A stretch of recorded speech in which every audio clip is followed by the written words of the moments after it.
Friends, स्वागत है आप सभी का आपके अपने चैनल में जिसका नाम है काल।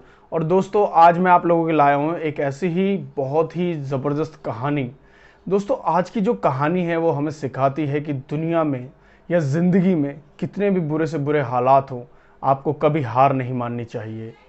अगर आपके अंदर सच्चा जुनून है, सच्चा जोश है, तो आप हर मंजिल को, हर मुश्किल को पार कर सकते हैं और अपनी ज़िंदगी को बेहतर बना सकते हैं। दोस्तों, आज की जो कहानी है वो एक ऐसे शख्स की कहानी है जो आज एक बहुत ही मशहूर बिलियनेयर हैं, लेकिन अपनी बुरे दिनों में या अपने पिछले दिनों में उन्होंने ऐसे भी दिन बिताए जब वो टॉयलेट्स में सोया करते थे, पब्लिक टॉयलेट्स में सोया करते थे, और उनके पास रहने के लिए घर नहीं था, खाने के लिए खाना नहीं था।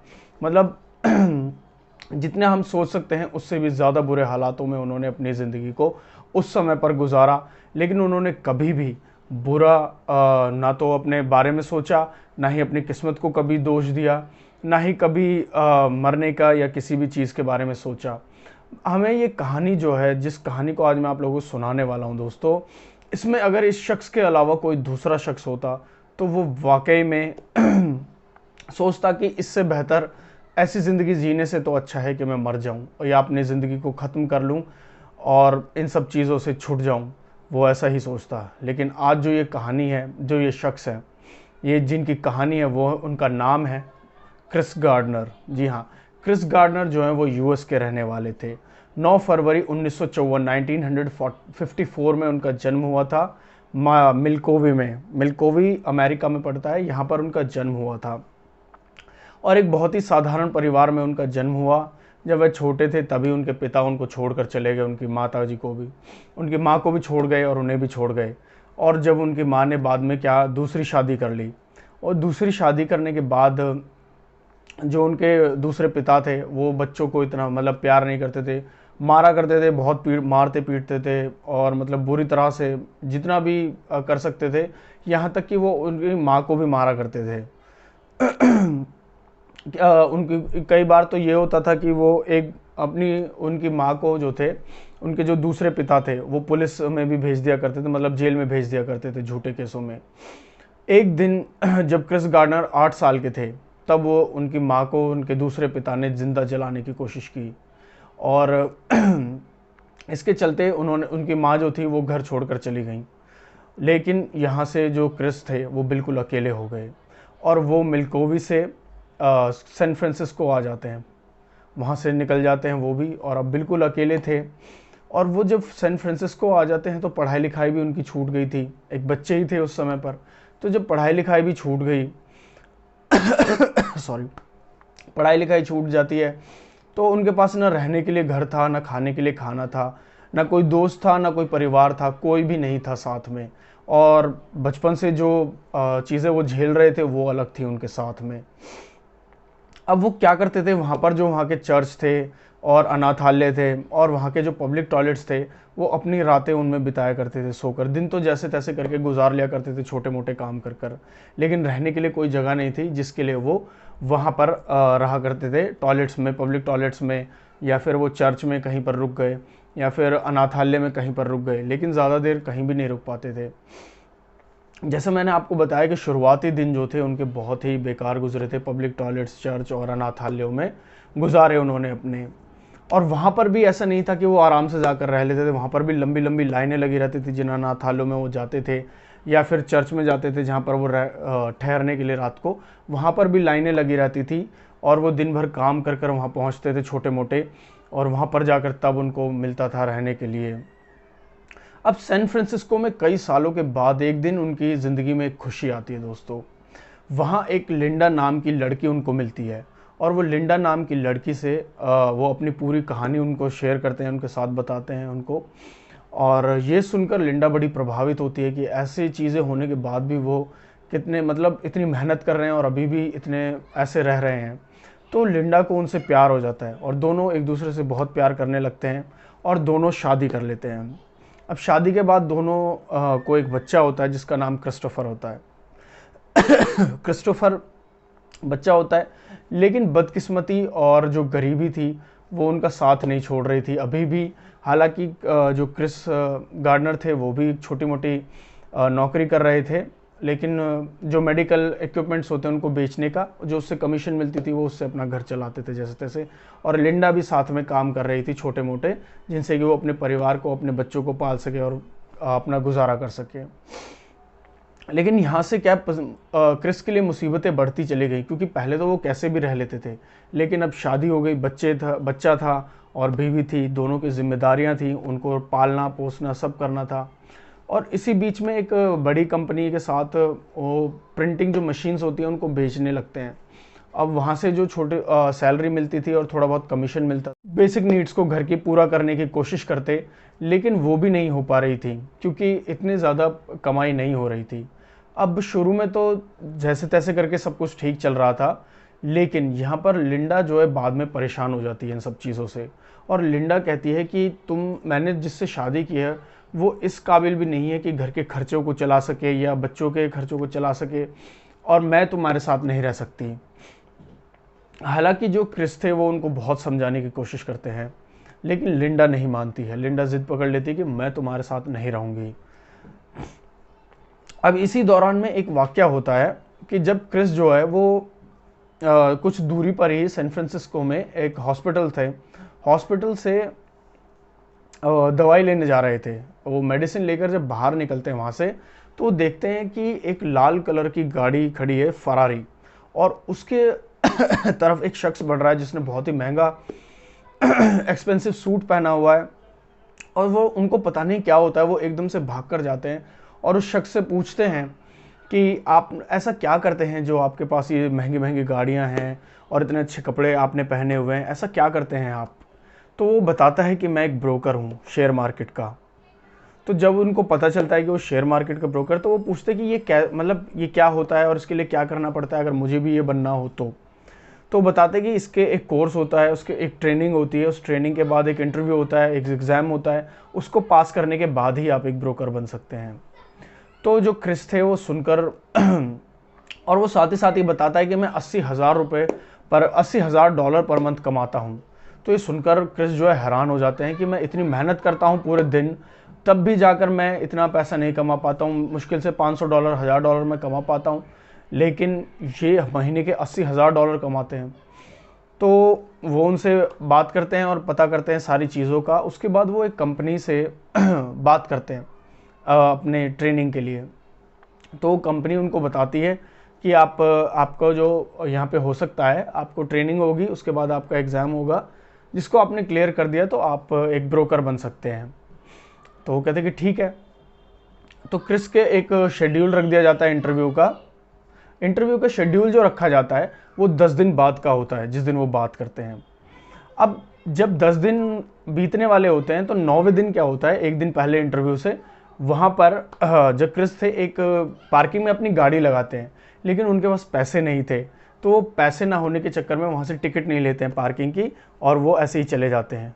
लेकिन वहाँ पर जो पार्किंग अथॉरिटी थी वो पुलिस को लेकर आती है, उनकी गाड़ी को उठा लेती है और साथ ही साथ क्रिस को भी उठाकर अदालत में पेश कर देती है। अब जब क्रिस को अदालत में पेश किया जाता है तो क्रिस से पूछते हैं, क्रिस को 1 दिन की जेल की सज़ा दे दी जाती है। अब क्रिस 1 दिन की जेल, मतलब पूरा दिन वो काटते हैं उस दिन का जेल के अंदर, और अगली सुबह जिस दिन इंटरव्यू था वो फटाफट वहाँ से निकलते हैं और जल्दी से जल्दी अपने घर पहुँचते हैं। लेकिन दूसरी बदकिस्मती उनका यहाँ इंतज़ार कर रही थी।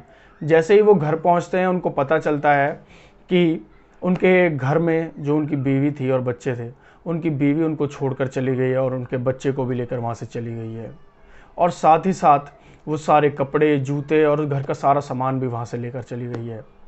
अब क्रिस के पास कुछ नहीं था सिवाय वो खाली घर को देखने के। लेकिन क्रिस जो है जो मैले कुचैले गंदे कपड़े उन्होंने पहने हुए थे, एक रात जेल में बिताई थी उन्होंने पूरी, और वहाँ से अब वो कहते हैं कि अब मैं क्या करूँ। वो उन्हीं कपड़ों को पहनकर ये सोचते हैं कि अब जो होगा देखा जाएगा। वो इंटरव्यू के लिए चले जाते हैं।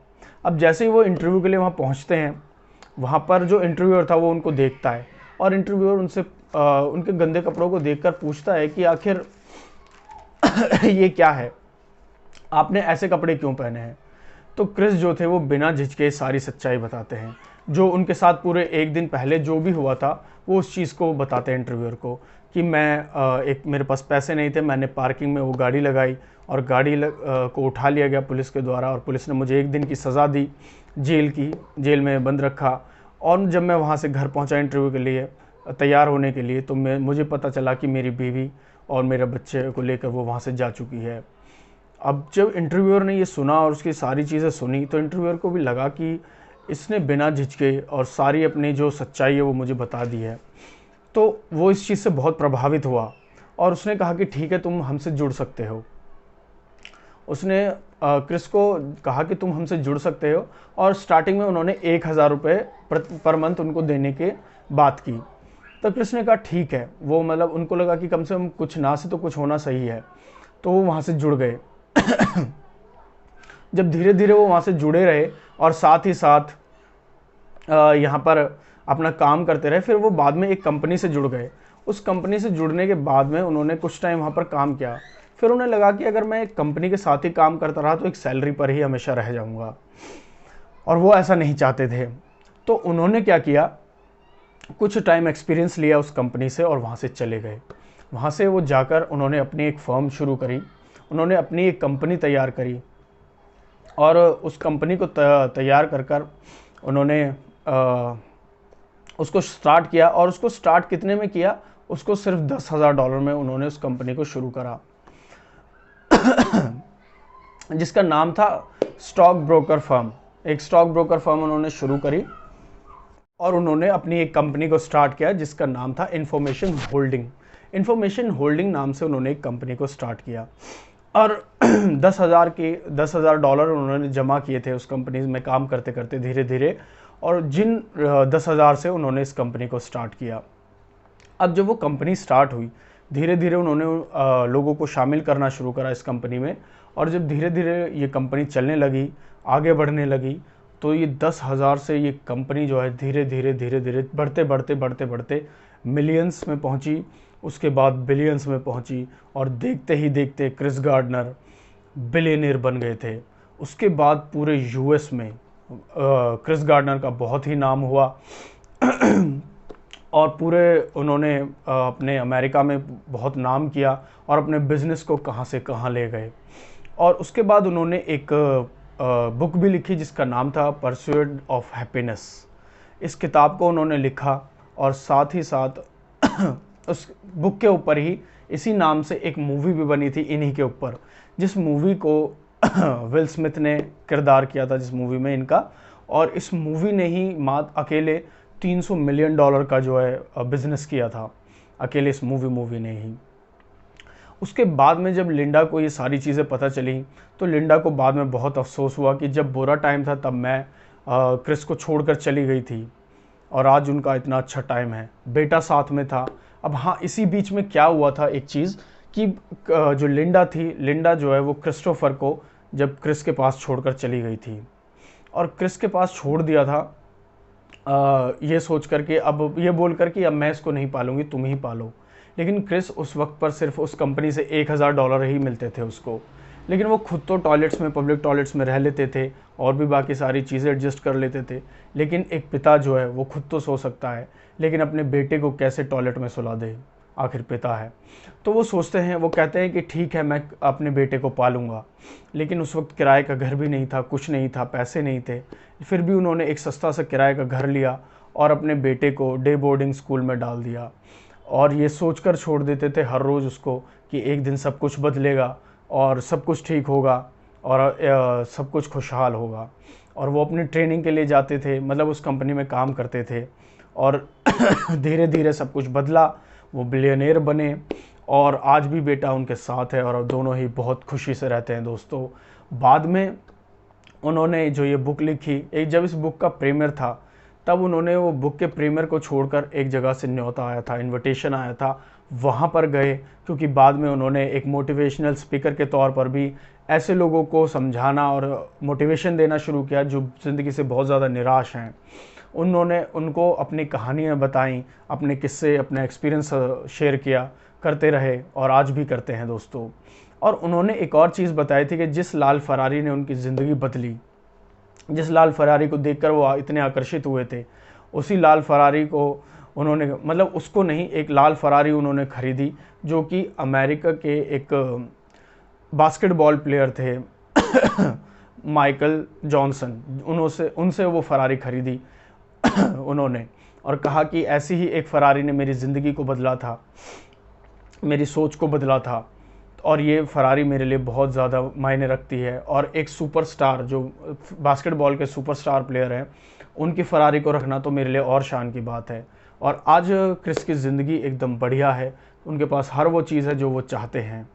तो और ये सब कैसे मुमकिन हुआ दोस्तों, क्योंकि उन्होंने कभी भी अपनी ज़िंदगी में हार नहीं मानी, कभी भी अपनी ज़िंदगी के उन बदनसीबियों से, उन बुरे वक्त से वो हारे नहीं, उनसे लड़ते रहे, और एक दिन उन्होंने कामयाब होकर दिखाया।